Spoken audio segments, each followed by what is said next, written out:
ตลอดนะหมดยัง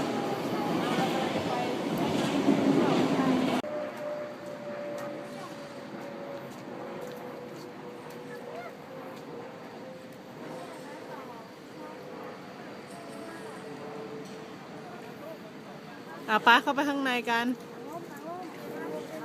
อย่าลืมที่เราสัญญากันไว้นะวันนี้ต้องทำอะไรแนะนำตัวเองแนะนำเลยตอนนี้ครับมาเอาไปก่อนฝนมันตกนะเข้าไปข้างในเถอะฝนตกแล้ว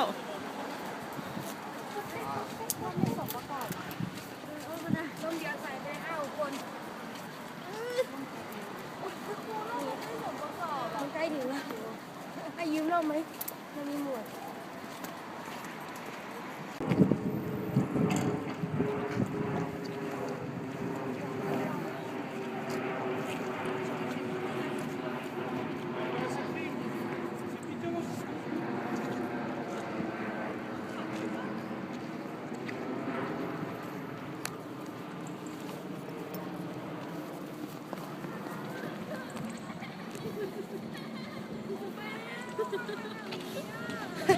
ลมแรงมากเลยเข้าไปข้างในเลย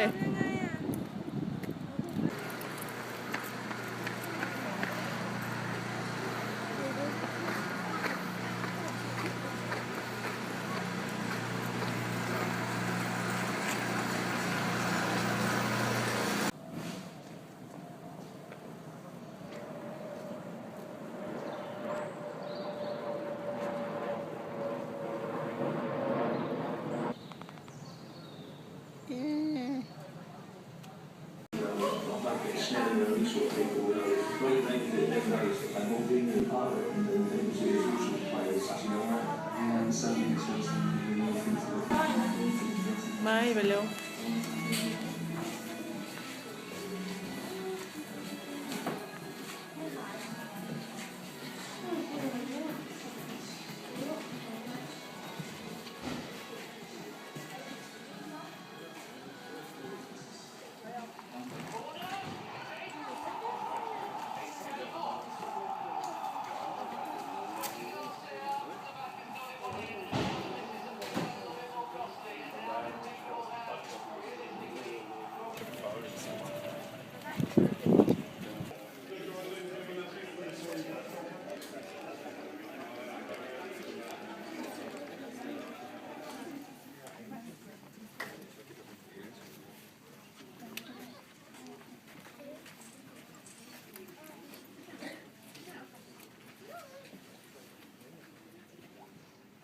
Barcelona in 2012, so in the Champions League semi-finals. So it does get very busy in here, but we do also make sure that we look after the journalists very well when they come. Take a right and make our way into the first of two dressing rooms. So please follow this way.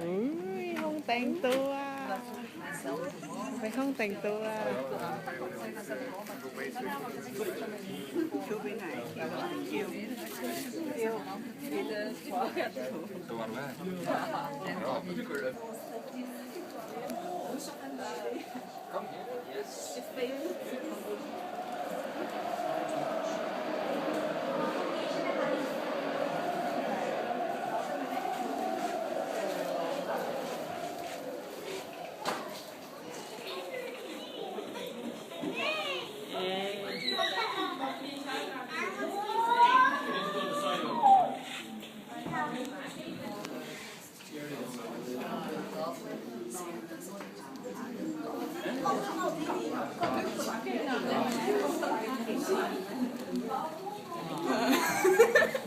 This one I know.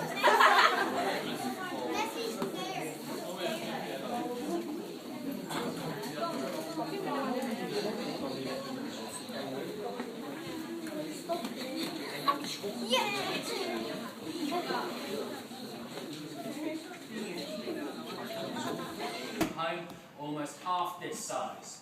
And our dressing room here used to be a lot smaller as well.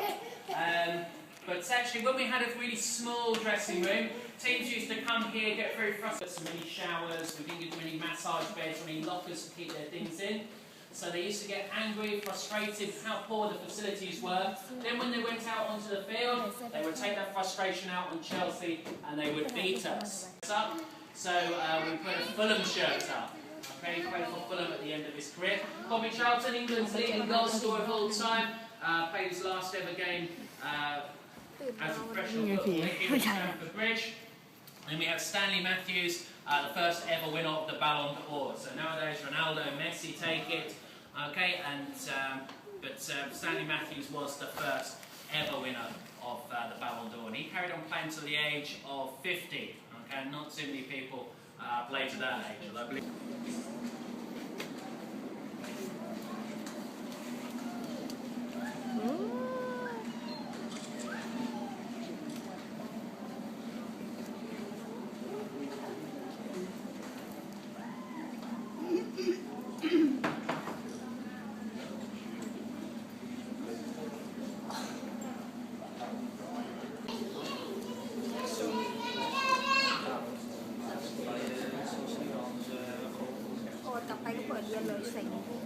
Well, most people like this one a little bit better because it's a lot bigger, and we look after our players very well. We give them nice big lockers, and it's better, yeah. I would say so.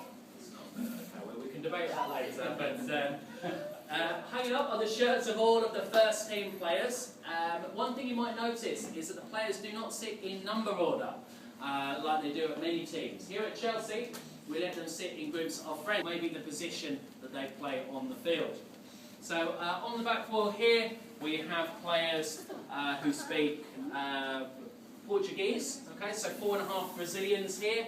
Okay, and then we have players over here who are goalkeepers, of course. So we've got Schwartz from Australia, Czech from the Czech Republic, and Courtois from Belgium, of course. Like I say, 4 of these players play for Brazil, and one of them here, he is from Brazil, but he actually plays for Spain now. And then we have players who speak French over here. So Kurt Zuma is from France, and Loic Remy down there is from France. But these other players are from various countries, but all have an ability to speak French as well. So Mikel is from Nigeria, but speaks French.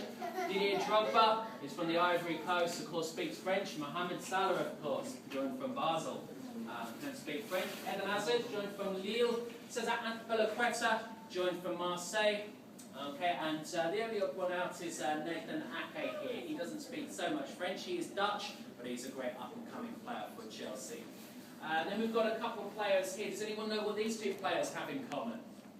Chelsea. Yeah, well, they're both Chelsea. Yeah, that's a good one. But do you know what they've won that none of the other players have won? The World Champion with the World Cup, yes. So they've both won the World Cup. Chelsea have to win the World Cup. Chelsea haven't won the World Cup yet, but we'll try and win it. That's it. Then we've got Cesc Fabregas who won it in 2010 for Spain, and we've got Andre Schürrle who won it this year for Germany. So these players, actually, they've both set up their winning goals in the World Cup final as well, so that's not bad. We've got English players here, Lewis Baker, John Terry, the captain of Chelsea, and Gary Cahill is the vice-captain of England. A couple of Serbian players there, Branislav Ivanovic and Nemanja Matic, and then Andres Christensen is a young Danish. Oh, I forgot to lock it. Wait one moment. He was locked, unfortunately. Can we see which one's not locked?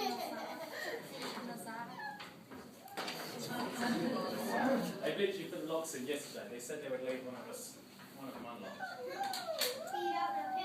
No, I don't know who. Ah, here it is. Ready. They've got a key. Right. Sorry, we can't look in Costa's, but we can look in Loic Remy's lock. That's why you didn't lock it. Yeah. Why does it say Joe Giuliano Galletti. He's a Brazilian player who used to play for Chelsea, and he used to have this locker. So when a player leaves, they put their name badge up here so they're not forgotten. Okay? They can hang their designer suits here, put the rest of their clothes in here. Plug sockets for their phones and laptops and tablets, all sorts of different things. Lots of Samsung things, of course. Box here for all of the blings, so earrings and necklaces, and for the Ferrari, Lamborghini, Porsche, and all the things. Okay, so very nicely looked after. That's one of the players' lockers. If you'd like to have a look in the room next door, that is the tactics room where players prepare for the game. So the ice bath over there in the shower area, massage area. Have a little look around, ask me any questions, and in a minute we will go down to the side of the pitch. Of Chelsea? Me! Yes, okay, come down here. And where's our Hull fan? He can lead the opponents out. Does your brother? Yeah? Okay, so if you guys need the two teams out, it's okay. Yeah, we're going to line up in the tunnel, so if you want to play for Chelsea behind this young man, you've got to play against Chelsea. If you support a different team, come and line up behind this man in the orange, okay? Come this way. Yep, I'm on your team.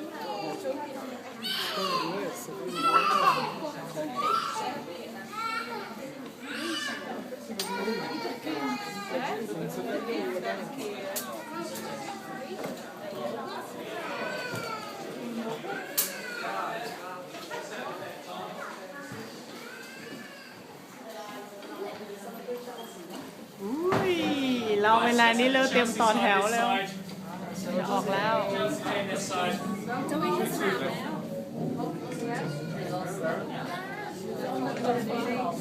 Okay, so two teams for me, please. อันนี้จะวิ่งที่สนามเหรอ ใช่แล้วจะออกไปแข่งแล้วเร็วเตรียมตัว Right guys, so we have our two teams lined up. You guys down this side here, you're going to be Chelsea today. This team down this side, so your captain has decided you are going to be Hull City today, which is a bit of a it's better than Liverpool. Anyway, we've got our two captains, so can you please shake hands before the game? Shake hands. That's it, nice friendly game. Everyone else, can you shake hands with the person opposite? That's it, okay, very good. We also need you to do a few stretches as well. A few stretches, ready to go out. Jump up and down on the spot, maybe. Okay, that's it. Okay. Two very important rules when we go down to pitch side. First important rule, please don't go beyond the barriers onto the grass. Okay, stay in the dugout area, stay in the technical area. Don't wander anywhere else. The other important rule is if you are for Chelsea, as long as you can reach, just like John Terry, you make sure you touch the badge on the way out. Okay, we ready to go? Yeah. We ready to go? Yes. Okay, let's go. อันนี้เหมือนกันนะเอาถึงก็จะแบกพี่เด็กก็ไม่แ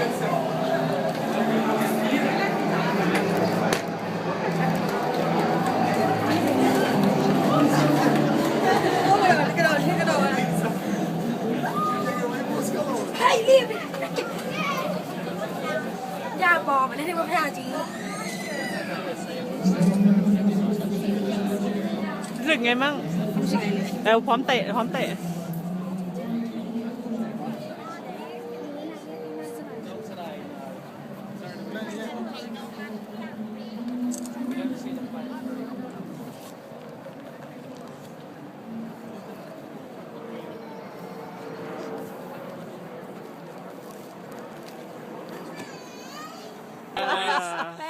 นั่งที่คนดังเลยเว้ย She doesn't sit in that one. She sits in this one here. These seats here are where his assistant sits. So this one is where a guy called Drew Freya, his assistant, that's where he sits. Across the front, that's where the coaches and doctors and physiotherapists sit. And the back 7 seats are for the substitutes. Behind the glass where you guys are sitting, those will be on a match day. Okay, so they would rather not be sitting there if they can help it, but that's where they will be. Either side is the... You found that? You can keep it as a spare. And take your friends.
shed end, a very famous stand in English football. Manchester United have the Stretford end, Liverpool have the Kop end, and traditionally at Chelsea, we've had the shed end, where the noisiest fans would stand on a match day. But in the 1990s, the rules changed, and all of the fans had to have a seat for games. Okay, that is the rules across the Premier League and across all the top divisions in English football. That actually meant that we had to change 3 of the stands here. So the one you're in here, over here, and down the other end where we started. So a lot of those noisy fans, when the stadium was being rearranged, a lot of those hardcore fans actually disappeared to the other end of the stadium where we started our tour, what is called the Matthew Harding stand.